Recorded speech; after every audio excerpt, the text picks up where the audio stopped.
그런 거라고 보시면 돼요. 그런 관계시라고 보시면 돼요. 그리고 아까 저희가 베이스 찍었을 때 분명히 요 정도 어딘가에서 한번 튀었어요. 그죠? 근데 없어요. 왜? 베이스 찍을 때도 아무것도 안 넣고 찍을 때도 튀었고 샘플 찍을 때 튀었기 때문에 보정이 돼요. 근데 이게 아주 극심하게 보정을 했음에도 불구하고 티가 나는 경우가 있어요. 폴라라이저나 이런 것처럼 아예 광량을 죽여버리는 애가 있어요. 그런 애들은 이만큼을 줬는데 빛을 이렇게까지 줄여버리니까 튀는 건 어쩔 수가 없어요. 샘플 없을 때는 빛이 이만큼 들어왔는데 샘플 넣었더니 빛이 이만큼 들어간다. 갭이 이만큼이다. 그럼 튈 수밖에 없죠. 이런 식으로 하신다 보시면 돼요. 저희가 아까 여기서 오토 트랜스퍼를 해놨죠. 그렇기 때문에 자동으로 넘어와 있습니다. 자, 그럼 UV는 아까 베이스라인 크러쉬 하실 필요 없다고 그랬죠? 그럼 보통 뭐 하시죠? 피크 확인하시잖아요. 그죠? 그러면 여기 보시면은 트레이스라고 있습니다. 이걸 클릭하시면 여기서 빨간 바가 나와서 만나는 X축, 만나는 Y축 값을 여기다 보여줘요. 네. 옮기시면 저희가 데이터 인터벌을 1로 했죠? 1나노 간격으로 움직이는 거예요. 이렇게 확인할 수가 있고, 자, 옆에 거 보시면 줌바입니다. 줌. 마우스 클릭 전 단계. 자, 요건 필요 없고. 자, 그럼 피크 찍어서 표시를 해줘야 되잖아요. 그럼 프로세싱, 피크 프로세싱, 피크 파인. 클릭하시고, 이게 업워드가 위, 다운워드가 아래, 요런데, 그리고 보스가 둘 다거든요. 자, 여기 보시면은 저희가 업저버스가 픽이 위로 나오잖아요. 그럼 이렇게 잡고 옆에 노이즈 레벨이 있습니다. 이게 뭔 말이냐면 베이스 대비 0.1 이내는 노이즈로 보겠다. 네. 근데 0.1보다 다 크니까 이렇게 놓으면 잡히겠죠? 이렇게 해서 이렇게 다 잡히죠? 근데 여기서 2까지 하겠다. 그러면 얘만 잡혀요. 베이스 대비 0.5 이상 되는 게 얘만 있습니다. 얘는 베이스 대비 0.5가 안 되니까. 네, 이렇게 잡을 수 있어요. 아니면 이거 내가 원하는 값은 여기인데 그러면 바를 가세요. 여기다가 이제 이렇게 쭉 가세요. 네, 보이시죠? 그 다음에 애드 하세요. 애드. 아니면 그냥 입력하세요. 그런 식으로. 자, 그리고 필요 없으면 지우세요. 딜리트. 이렇게 해서 완료가 됐다. 그럼 오케이 하면 이렇게 표시가 됩니다. 자, 그러고 나서 이거 X축만 나오잖아요. X축 말고 Y축 값을 같이 보고 싶다 또는 Y축 값만 보고 싶다 하실 때는 이게 보는 거잖아요. 보는 거. 그러니까 뷰 메뉴에 피크 인디케이터에 바 Y, 네, 또는 뷰 피크 인디케이터에 XY 이렇게 넣으시면 돼요. 자, 근데 예를 들어 여기도 잡고 여기도 잡고 여기도 잡고 해서 픽이 많아요. 겹쳐지잖아요. 그러면 이거 보기 좀 그런데 그러면 프로세싱 다시 피크 프로세싱 피크 파인 옆에 보면 에딧 라벨 포지션이 있습니다. 클릭하시고 끌어주시면 됩니다. 이렇게 그러면 이렇게 됩니다.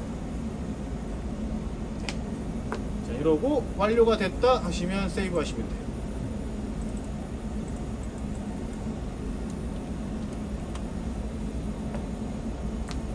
UV 측정은 이게 답니다. 혹시 추가적으로 더 하시는 거 있으세요? 뭐 헤이트를 본다거나 폭을 본다거나 아니면 일단 액상은 무조건 피크 위치만 보시는 거예요. 네. 자, 그리고 재밌는 게 저장했던 거를 오픈하면은 피크가 표시가 안 돼요. 왜냐하면 피크 인디케이터 디폴트 값이 논이어서 그래요. 그래서 다시 확인해 보면 잡혀있는 애들 이렇게 보입니다. 자, 그리고 예를 들어서 여러 개 찍으셨잖아요. 그죠? 시로를 여러 개 찍으셨어요. 농도별로 해서 동일한 시로를 예를 들어서 자, 이렇게 해놨다. 자, 그러면 얘랑 얘가 있잖아요. 비교해 보고 싶으시잖아요. 그러면 드래그 잡고 마우스를 잡고 드래그해서 뷰까지 올리세요. 그러면 합쳐져요. 네, 그러면 요거 파란색은 뭐 농도 낮은 거, 녹색은 농도 높은 거 이렇게 해서 이렇게 해서 할 수가 있구나. 그래서 특이적으로 농도가 따르니까 여기가 달라지구나 하면 아까 줌바 있죠? 요거 줌해서 드래그. 네, 이렇게 하시면 X축이 지저분해요. Y축이랑. 깔끔하게 보고 싶다 그러면 보는 거잖아요. 마찬가지로 그러면 스케일에 뷰의 스케일. 그래서 자, 내가 330부터 450까지 그래서 여기 Y축은 그냥 오토 하겠다 그러면 깔끔하게 330, 450 Y축 이렇게 보실 수가 있습니다. 빼고 싶으실 때는 잡고 빼시면 돼요. 그리고 확장된 영역이 확장된 상태잖아요. 그럼 돌아가고 싶다 그러면 어떻게 하냐? 여기서 이거 누르시면 돼요. 풀 스케일. 네. 얘도 마찬가지로 풀 스케일. 요게 답니다. UV 스펙트럼 커렉션 할 게 없어요. 피크만 표시해주면 되니까. 출력하고 싶으시다 하면 뭐 프린트 프리뷰에서 이렇게. 그러니까 저희는 무조건 그거예요. 요 화면 기준으로 봐요. 그래서 내가 화면을 이렇게 놨다 그러면 이렇게 출력이 됩니다. 네, 무조건 화면 기반이고, 예를 들어 오버레이 해놨다 이 상태다 출력하면 2개잖아요. 그럼 2개. 그럼 여기 왜 색깔이 녹색은 이거, 파란색은 이거 이런 식으로 뜨게 됩니다. 여기 됩니다. 질문 있으세요? 네. 엑셀 파일로. 네. 아, 이 설명 드리려고 했는데. 네. 아니 그리고 이거 아까 베이스 라인 같은 거 네. 다시 써보시던 아, 그거는 일부러 똑같은 것끼리는 오버레이가 안 돼가지고 똑같은 애를 일부러 변형 준 거예요. 거. 어떻게 하는지만. 안 알려드리면 안 될까요? 데이터 위변 줘라. 아 그래요? 진짜 멋있어. 자, 알려드리자면, 자, 여기 있으면 여기 프로세싱에다 그러면 커렉션이 있고 베이스가 있습니다. 가볍게 알려드려. 베이스는 이게 가상의 선이에요. 여기가 이제 ABS 기준에 얘가 0이 되는 거예요. 그럼 만약 이렇게 올렸다 그럼 0 밑으로 가는 거예요. 얘 선이 0이에요. 위로 완전히 올렸다 이러면 이제 이런 식으로 0 아래로 하는 거고. 그렇죠. 그리고 이렇게 해서 네. 중간중간 점을 찍어서 조정하실 수도 있어요. 이렇게 해서 이렇게 뭐 이런 식으로 하실 수 있는데 뭐 사용자의 양심에 맡기겠습니다. 네. 이런 식으로 하시면 모양이 좀 바뀌죠. 네. 하시고 하면 많이 바뀌어요. 원래 모양에서. 네, 이런 식으로. 네. 이런 기능 정도가 있습니다. UV는 얘가 다예요. 피크 표시해 주는 거. 네, 이 정도. 추가로 뭐 더 질문 있으실까요? 그럼 얘는 종료가 될까요? 네. 그리고 혹시 픽스드까지는 설명을 드릴까요? 어떻게 할까요? 네, 아까 단파장에서 값만 보는 거. 아 그거 말고 네. 저희가 이거 나중에 이 CV 장치랑 연결해서 전극 물려가지고. 왜냐면 여기가 이제 금속이다 보니까 전극 잘못 물려서 쇼트 나면 터집니다 여기. 그런 셀이 또 있나요? 그런 없어요? 어떻게? 보통 어떻게 물리시냐고요? 네. 모디파이를 하시긴 하는데 네. 모디파이는 각자 사용자분들이 알아서 해주시는 거라. 근데 그렇게 해서 터져서 한 데가 제 경험상 2군데 정도 터져서 교체를 했었거든요. 네. 쇼트가 나오면 여기가 지금 플라스틱인데 걔네 필름 홀더가 금속이었는데 걔네가 녹았어요. 이렇게 녹으면서 이제 팝페인팅에서 다 박혀가지고 보드 교체하고 뭐 이런 적이 있었거든요. 전극 교체하는 거는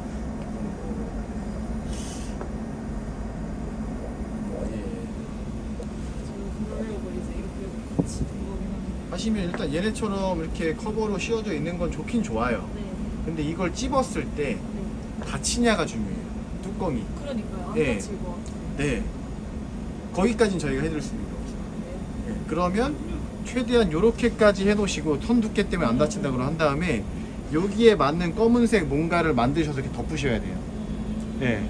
그 방법밖에 없어요. 대신 그렇게 함으로써 발생하는 아무리 딱 맞게 하더라도 미세하게 빛이 들어갈 수 있어요. 그거는 저희가 어떻게 해드릴 수가 없어요. 왜냐하면 뚜껑을 연 상태로 찍으신 것밖에 안 되기 때문에. 네, 그거는 제조사는 당연히 보장 안 해요. 제조사는 이게 기준인 거거든요. 근데 보시면 아시겠지만 이 전선이라고 하면 이게 얘를 찝으실 거잖아요. 네. 그럼 못해도 뭐 2개 찍으시겠죠? 네. 그럼 이렇게 들어갔다고 하면 얘네 때문에 이게 안 다친단 말이에요. 무조건 안 다쳐요. 예.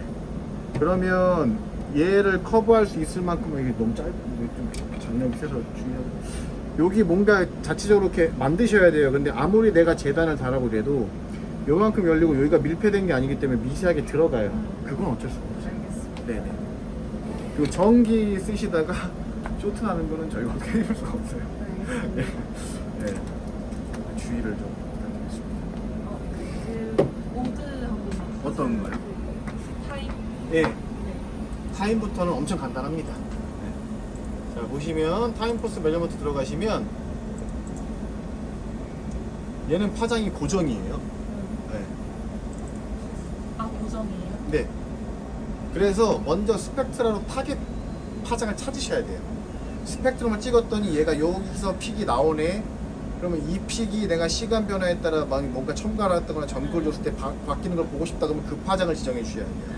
네. 동시에 스펙트럼을 주면서 시간을 줄 수가 없어요. 아, 네. 그럼 스펙트럼을 찍을 거면 그 사이클로 해야겠네요. 너무 오래 걸리나? 사이클. 그러니까 사이클을 주면 이제 얘를 간격이 얼마나 되시죠? 간격이요? 예. 간격이요? 네. 잠깐만요. 그러니까 사이클을 주신다는 거는 내가 지금 전기를 주기 전, 준 후. 네. 근데 준 상태로 반응이 나올 때까지 계속 찍으시겠다는 거예요? 그게 주면서 바뀌고 파장이 바뀌니까. 그러면 제가 말씀드린 게 맞을 것 같아요. 먼저 픽 위치를 확인하고 값 변화가 있는지 이걸로 확인하는 수밖에 없으세요. 알겠습니다. 몇 분대에 바뀌는지. 네. 그렇게는 안 되실 거예요. 그래서 보시면 똑같습니다. 파라미터 들어가시고 어드밴스 조출하죠. 포토메트리 모드 ABS, 어드밴스는 2나노, 4나노. 자, 여기는 리스폰스가 하나예요. 왜냐면 안 움직이잖아요. NIR 따로 없고 파장이 하나이기 때문에 만약에 NIR 영역이다 그럼 이게 NIR 설정이 되는 거고, 비지블 UV 영역이다 그럼 그게 설정이 되는 거고, 그리고 웨이브랭스는 고정. 네, 안 움직여요. 그러면 여기서부터 찍으시는 거예요. 그리고 스텝 메저먼트라고 있어요. 이런 식으로 해서 표로 하는 건데 1분 인터벌 간격을 해서 60초 찍겠다 이런 거고, 이렇게 넣으시면 그냥 스펙트럼 형태로 내가 600초 동안 이 인터벌 1초 간격으로 점을 찍어서 하겠다, 아니면 분 단위로 가겠다. 네, 아마 10만 단위까지 될 건데 저희가 이 포지션을 포인트를 3만 1개까지밖에 못 찍어요. 3만 개가 넘어가면 안 돼요. 그러니까 10만 분으로 해놓고서 1분당 찍겠다면 10만 포인트가 넘어가잖아요. 그게 안 되기 때문에 3만 이하로 들어오게끔 해주셔야 돼요. 이런 식으로 바꾸시거나. 네, 이렇게.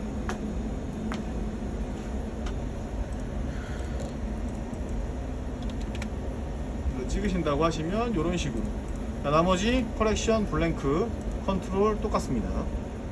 인포메이션 얘도 똑같이 치시면 돼요. 이렇게. 자, 데이터 똑같아요. 여기는 투 스펙트럼 어널리시스. 자, 오케이 하시고, 자, 얘는 단파장이잖아요. 파장이 안 움직이잖아요. 그러니까 라인이 아니라 블랭크라고 해요. 네. 그래서 마찬가지로 아무것도 없이 찍으면 이렇게 값이 있잖아요. 파장이 안 오면 기기값을 0으로 만드셔야 돼요. 아, 양쪽 다 쓰실 거죠? 얘도. 자, 그러면 그냥 블랭크. 어차피 블랭크는 데이터가 아니니까. 네. 그러면 이제 기기값이 0이 되는 거예요. 그죠? 그 다음에 얘를 넣고 얘를 넣어주시면 이렇게 값이 나와요. 그럼 이제 찍으시면 돼요.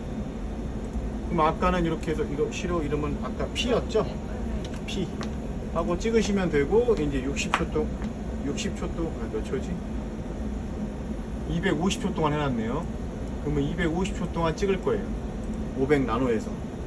네. 그럼 이제 아까 걔네가 하면 값이 요 정도 됐었겠죠. 그럼 0.12 몇으로 왔다 갔다 하는 거예요. 이렇게. 네.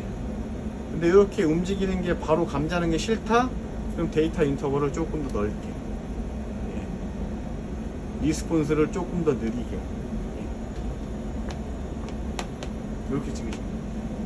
그럼 갑자기 이렇게 찍다가 값 변화가 있다 그러면 갑자기 0.1에서 내가 어떤 발색단을 넣어서 거의 반응을 했다, 뭐 100초쯤에, 그럼 갑자기 0.12 나오다가 갑자기 1.2가 나오죠. 그런 식으로 이렇게 가다가 탁 튀고 이렇게 가겠죠.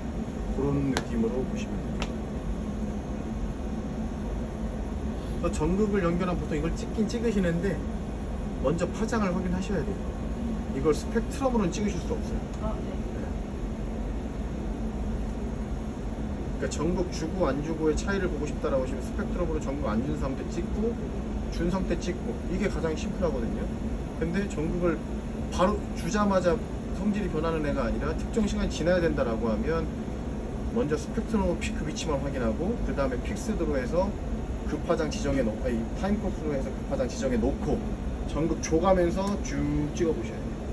그러다 갑자기 어느 순간 이렇게 가다가 팍 올라가거나 이렇게 가다가 팍 내려가거나 하는 그 갑변화되는 부분이 생길 거예요.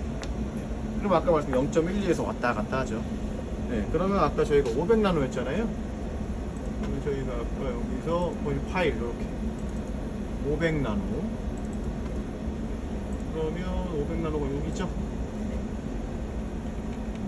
네, 뭐 0.121 정도 나올 때였네요. 보시면 0.12 1 왔다 갔다 이렇게. 네. 아까 쟤는 한 포지션이 나왔던 이유는 지나가는 상황이 한 포지션 찍은 거고 얘는 그 상황에서 계속 흔들리는 걸 다 찍다 보니까 이렇게 나온 거예요. 이렇게 찍으시면 되는 거라고 보시면 돼요.